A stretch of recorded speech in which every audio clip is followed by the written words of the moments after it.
प्रेम से बोलिए राम भगवान की जय। जबरे श्री रामचंद्र चललन विवाह कर, दशरथ सजलन बरियात जी। दशरथ सजलन बरियात जी।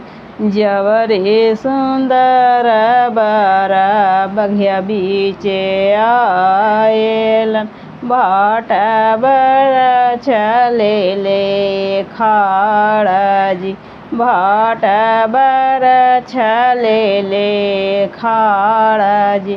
तोहरो के देवो जी भाटा, सोने के बारा छावा जी। सीता बरन बतलाहू जी। सीता बरन बतलाहू जी। सीता सीता माता घोषू, रामचंद्र दुल्हा जी।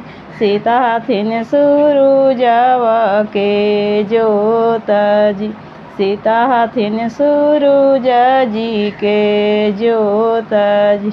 जवा जी सुंदर बर गलिया बीचे आएलन, चेड़िया कलश ले ले खाड़ा जी। चेड़िया कलश ले ले खाड़ा जी। तोहरो के देवो चेड़िया, सोने के कलशवा जी। सीता बरन बतलाहू जी। सीता बरन बतलाहू जी। सीता सीता माता घोषू, रामचंद्र दुल्हा जी। सीता थिन सूरुजव के जोत जी। सीता थिन सूरुजव के जोत जी। जवा जी सुंदर बर चललन विवाह कर, सासुर डलन ले ले खाड़ा जी। जवरे सुंदर बर दूर बीचे आएलन, सासुर डलन ले ले खाड़ा जी। सासुर डलन ले ले खाड़ा जी। तोहरो के देवो जी सासुर, सोने के डालन माजी। सीता बरन बतलाद जी। सीता बरन बतलाद जी। सीता सीता माता घोषू, रामचंद्र दुल्हा जी। सीता थिन सूरुजव के जोत जी। सीता थिन सूरुज जी के जोत जी। जवा जी सुंदर बर मड़वा बीचे आएलन, ब्राह्मण पतर ले ले खाड़ा जी। ब्राह्मण पतर ले ले खाड़ा जी। तोहरो के देवो जी ब्राह्मण, सोने के पतरवा जी।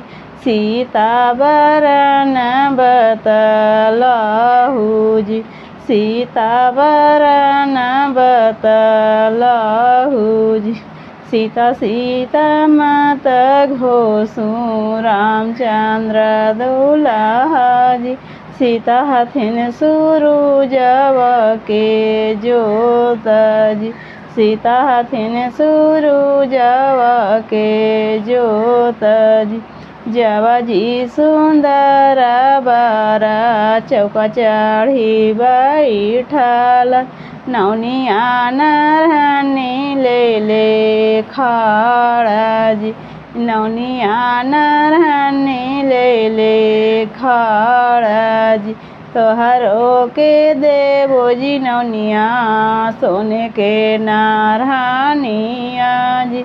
सीता बरन बतलाहू जी।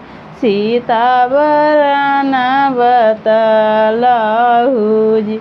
सीता सीता मत घोषु रामचंद्र दुलह जी। सीता हथिन सूरज जी के जोत जी। सीता हथिन सूरज जी के जोत जी। प्रेम से बोलिए राम भगवान की जय। मेरा वीडियो अच्छा लगा तो चैनल को ज़रूर से ज़रूर सब्सक्राइब कीजिए।